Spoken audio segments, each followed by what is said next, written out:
Italy and Spain, the two European countries most affected by the pandemic, are starting to see positive signs from the lengthy lockdowns.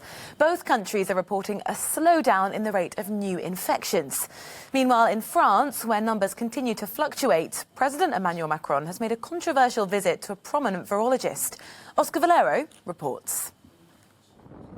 The coronavirus is continuing to spread globally.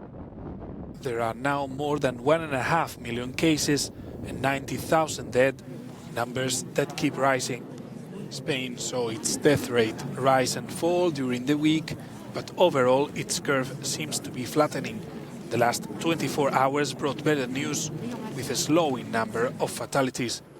The parliament convened on Thursday to approve an extension of the state of alarm. Spaniards will be confined until the 26th of April. The data that we logically use prudently is positive. We have reached and gone past the peak of contagion from COVID-19. We find ourselves near the beginning of the downward slope, what's called the descaling. Italy has also seen a fluctuation in its data. On Thursday, the country registered an increase in the number of dead, while the government considered extending the end of the confinement period beyond the current 13th of April. Rome is considering reopening some businesses from next week. In France, the visit of the President Emmanuel Macron to a prominent virologist in southern France was surrounded by controversy.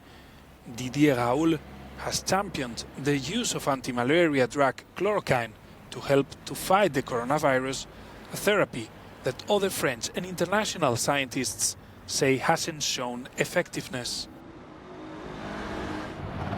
Macron will speak on Monday to the nation to extend the lockdown period.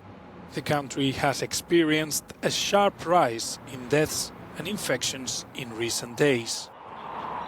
Meanwhile, Germany is preparing for wide testing of the population to detect how many people are immune to COVID-19 and how many were infected without even knowing it. The results will be known in early May. The latest figures on the spread of the virus give cause for cautious hope.